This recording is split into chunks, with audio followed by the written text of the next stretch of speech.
Right, well, I suppose I better just wash the van. There we go. Rock and roll, happy days. Bit of powerage would be Yeah, we can do that. appreciated. I've been meaning to wash this van for a little while.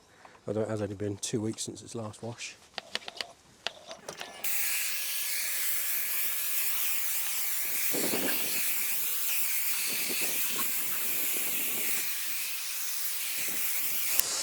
Well, things that I thought I'd never see. I know.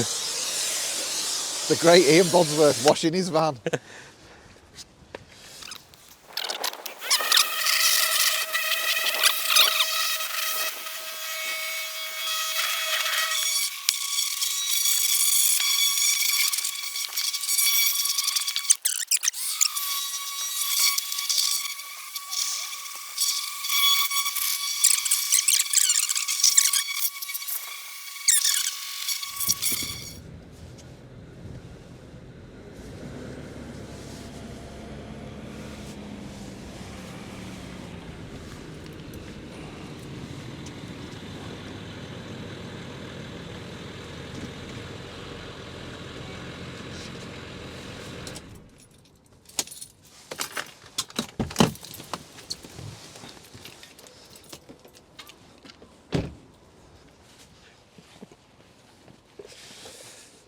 Welcome back, I'm Ian from Updates by Bodsy. This is Clive from CDS 4x4. Today we're going to carry on with the next chapter of Bodsy's Brake Bible. The subject of today is this 2008 Discovery 3. You can see it's bright orange because it's a G4 model, one of only 68, I think. 68 that were made for the 2008 G4 Challenge that was cancelled, unfortunately. But this is our subject. We're going to Morocco in a few weeks' time, so ideal time to get all the brakes done. Absolutely. Let's crack on. So we've already done the unboxing video where you saw all of these in detail, but these are the bits that we're going to fit over the next day or so. It's taking longer than it would normally because obviously we're filming it. So before we start tackling anything on the brakes, the first thing I just want to cover very briefly is about jacking up the car. We've got a selection of jacks here. The one that everybody will have in the car is this. This is the Land Rover factory jack of death. I call it the jack of death because inevitably you'll try jacking up on it and it will collapse on you. It's really not made for the job. It's not strong enough. Because these cars go so high and because of the suspension that they are, the car will move as you're jacking it up. The active suspension will try to self-level, and invariably these will fall over and cause you much pain. So that one, we don't want to use that one. What we do want to use is any of these. Now we're covering a range of different jacks. You'll get a lot of people that say, oh yeah, it needs to be a 3-ton jack, it needs to be a 5-ton jack, it needs to be whatever standards. Essentially it's whatever jack that's stable you're able to use for the job that's required. Now we've got here a Clark 3-ton jack. It's a quick lift jack. It's a few years old now, but it's still going very well. On this particular one, we've also got an adapter to fit into the chassis. So this part of it comes out and will fit in holes that are already in your chassis. So we'll show that in a minute. The other one we've got is a Halfords Advanced professional trolley jack, which works really, really well. This is 3 tons, low profile, so you can use it on lots of different cars. It doesn't just have to be your Land Rover Discovery, but it also goes very, very high and will take the weight of even a Clive Simons if he wants to come and stand on it.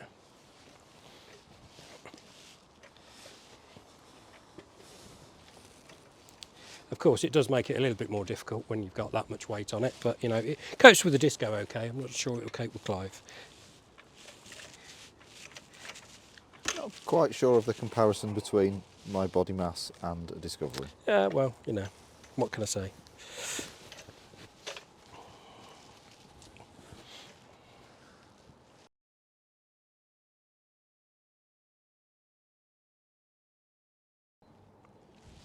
And then we've also got a 2-ton Halfords jack. Much, much smaller. We use this sitting in the back of the Disco for doing off-road treks. Doesn't need to be massively heavy like these. You don't want that to carry that around on an expedition, but something like this is fine. Now it's only 2 tonne, so of course the Land Rover Discovery is 2.7 tonnes without the winch, without everything else bolted to it.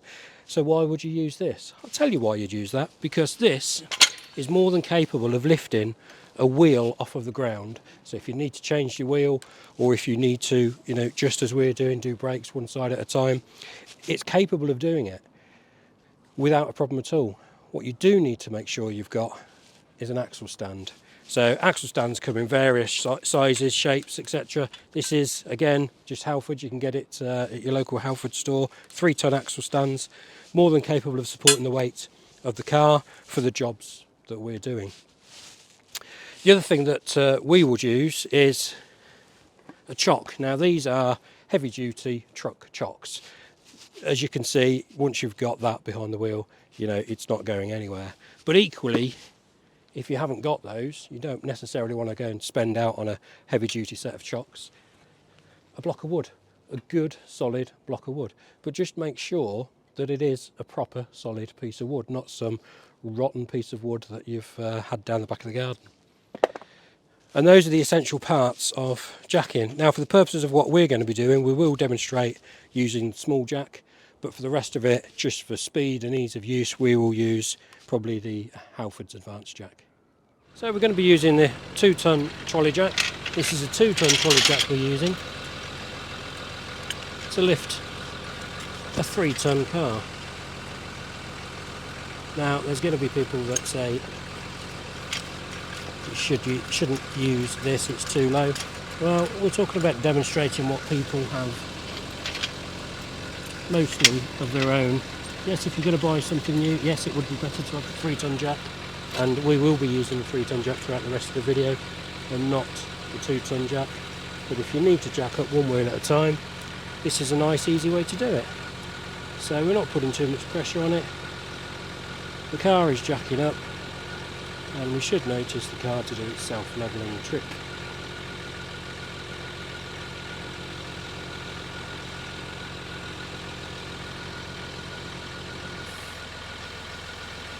There we go.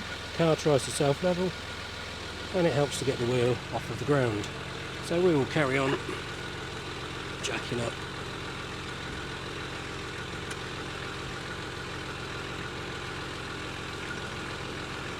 And that's more than enough for what we need to do to be able to do the brakes.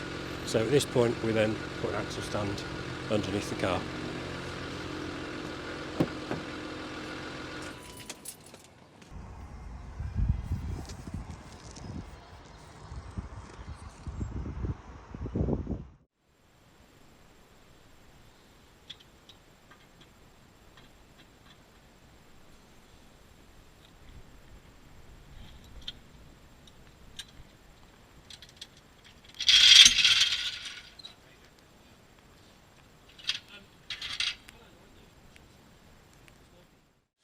So here's the chocks.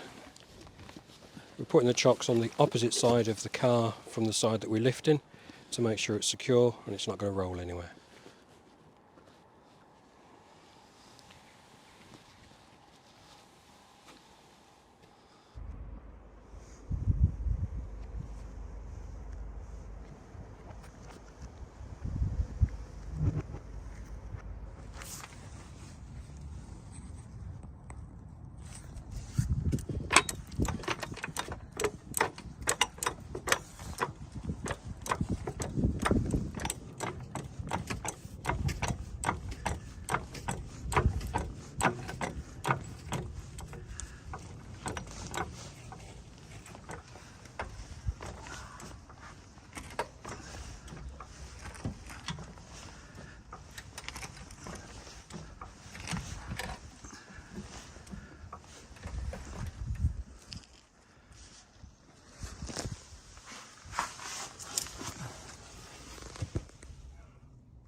So before we jack the car up, first thing we're going to do is just to crack off all of the wheel nuts, and this is just to release them so they're easier to undo once we've got it up in the air. Problem with these wheel nuts on the Land Rover Discovery 3s, 4s, even the Discovery 5s, the Range Rover Sports, is that the wheel nuts swell, so you end up with swollen nuts, and nobody wants swollen nuts, do they? No, indeed. So we've got a 22mm socket, which is what you should require to get your wheel studs off, and it fits very nicely on these wheel nuts. However, it doesn't fit on any of these, and if you hammer it on, you're going to damage the covers, and you're going to end up with them spinning, and you're going to end up struggling. The simple solution, a 23mm socket, which fits nicely over most of my swollen nuts. This one here does look like we might even need a 24mm socket, and I think we'll replace that wheel nut when we've got everything off. So with a breaker bar, just crack them off.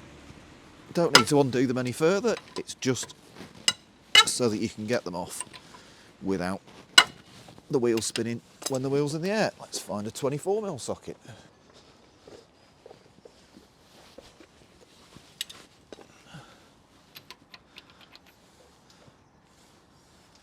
So 23 is really tight, 24 is really slack, but hopefully it will crack this off. There we go. Some of you may have locking wheel nuts. One of the problems with locking wheel nuts is that they can crack. If they crack, you're in a whole world of pain to be able to get that off. There's no locking wheel nuts on this car because it's used off-road a fair amount, and it's far easier just to be able to take a wheel nut off than it is to try taking a locking wheel nut off.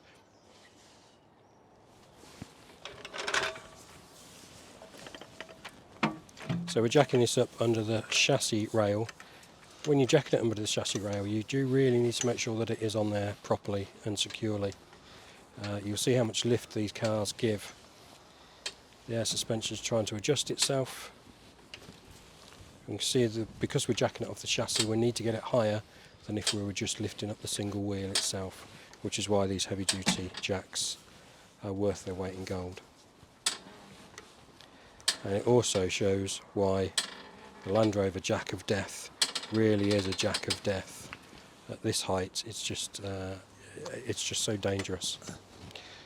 So we've got that jacked up, and now we're going to put an axle stand underneath it. Again, Halford's axle stands. There's lots of other axle stands available, whoever is your choice. But in this case, we're using the Halford's ones. And you'll see the whole car moves. So you do need to be really careful about this.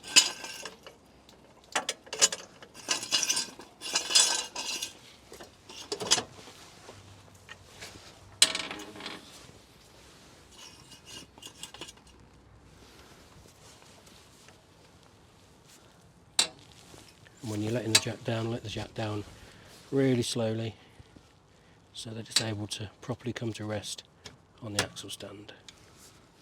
Now you can, if you wish, leave the jack in place to add additional support, but without being too tight against it. But that axle stand isn't going anywhere. So we're trying to demonstrate this using just all your normal tools that you'd use at home. So in this case we've got the 24mm socket on this particular one, and a normal ratchet. Again, this is a Halford's Advanced socket set. We've got other tools of course that we can use, but you know, for the purposes of this we'll just use the tools that you would generally try to use. Speed things up, we are going to use the windy gun. Just makes it easier for us to be able to get everything off. If you've not got one of these, doesn't matter, it just takes you slightly longer to undo all the wheel nuts.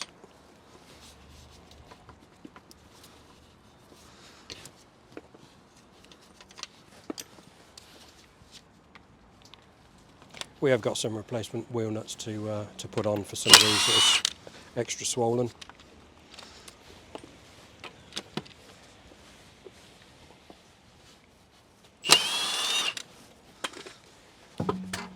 And then off comes the wheel.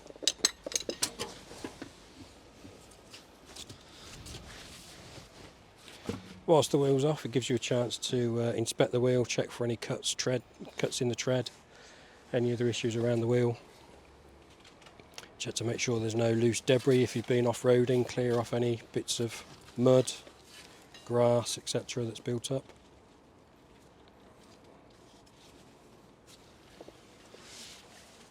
There we go. All ready for the first chapter.